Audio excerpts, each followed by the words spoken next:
You read the title, so I'm not going to waste a lot of time with an intro. I believe Rouxls Kaard has a high chance of being the Roaring Knight. I know this theory is not very accepted in the Deltarune community, but I wanted to make this video anyway, as I find this theory very, very interesting. Also spoilers for Undertale and Deltarune, but duh. The first bit of evidence is small but meaningful.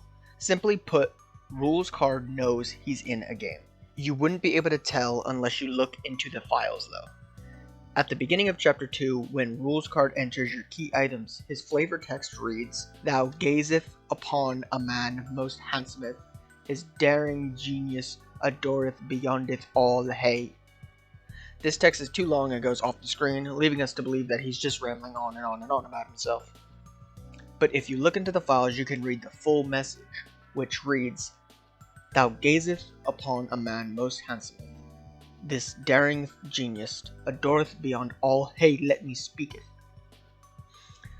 The last part shows that Rouxls Kaard knows his text is getting cut off by the game's limitations. This may just be a joke, but it's something to consider. Rouxls Kaard has some sort of special power we haven't seen yet. After his battle in Chapter 2, he's about to use this power before he's turned to stone. But this special power is legit. I mean, he begins to glow and levitate in the air. He was about to do something. We have seen him use other special abilities before, mainly his teleportation, which Toby Fox usually reserves for characters who are a lot stronger than we first think. Take the obvious example, Sans. In Undertale, during a pacifist route, Sans is a joke character. He's a comic relief but with a few hints of something a bit deeper. Play a genocide route, and this goofy skeletons that makes puns and wears slippers will personally send you through hell and back. He's a character that's introduced as a joke, not meant to be taken seriously, with abnormal powers, that ends up being one of the strongest characters in the game. Alright, his design is literally just WD gassed with hair, it's not even funny, there's nothing else to say. Next. Rouxls Kaard appears to be dumb and incompetent. He claims that he's a puzzle master despite his puzzles being extremely simple. But these are not his only puzzles. In fact, we've seen his other puzzles. Rouxls Kaard had to have made the puzzles in the Kaard Castle because who else would have made them? All the other puzzle makers are scared to make puzzles as it's become illegal to do so. So Rouxls Kaard would have had to make the puzzles in the field and in the forest. So why does he introduce himself during his most simple puzzles? I think it's because he wants the heroes to think he's stupid. Another thing is that Rouxls Kaard's accent is painfully fake. He just adds est and f at the end of every word. There are a few times he completely drops the accent, most likely by accident. Rouxls Kaard is acting stupid and incompetent around the heroes, so they don't view him as a threat. He wants the heroes to drop their guard. If you ask Sham about the kingdom, he'll tell you the following. Historically, this land was ruled by 4 kings from Kaard Castle to the east. But recently, a strange knight appeared, and 3 of the kings were locked away. The remaining king put him and his strange son into power. This land hasn't seen this much chaos since... well, you don't need to know about that.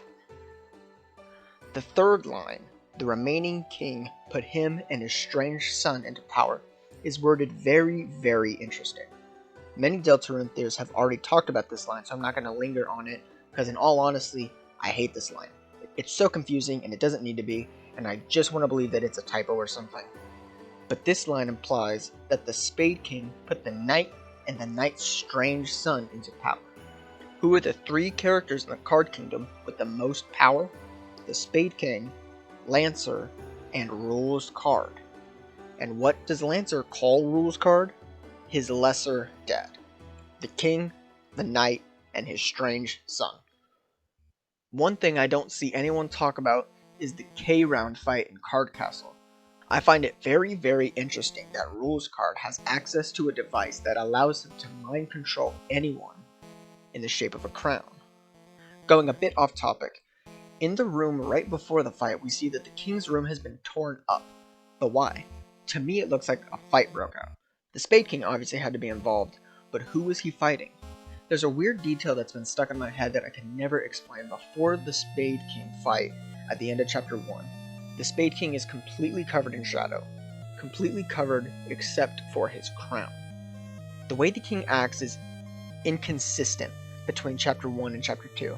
He's so plain evil in Chapter 1, even threatening to throw his only son off the castle roof, but in Chapter 2 he insists that he would never hurt his little pumpkin. I believe that the Spade King is being controlled by one of Rouxls Kaard's control crowns during Chapter 1. Rouxls Kaard needed someone to play a villain and fight the heroes for him, and who better fit the role than a tyrannical king? The Spade King obviously fought against this, explaining the torn up throne room. There are a few holes in this idea, the main one being that the Spade King still has his crown in Chapter 2 when he's locked away, but maybe we can get more information out of the Spade King in future chapters. My last point that I want to make is what Rouxls Kaard is. In the Dark World, he's Rouxls Kaard, but in the Light World, he's the Rouxls Kaard. He's literally the card that makes the rules. The Spade King is the king of spades cards.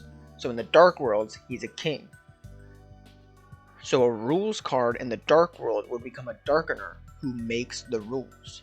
Rouxls Kaard has abilities he's not showing us, and he's far more powerful than we know. In Chapter 1, Rouxls Kaard vandalizes one of the early puzzles and leaves us a message. It reads, "Thou'st fools, thou will never figure it out now." Rouxls mentions that vandalizing instructions is probably against the rules. He then reads, "P.S. I make my own rules. R.K." R.K. Rouxls Kaard, the Roaring Knight, makes his own rules, because Rouxls Kaard is the Rouxls Kaard.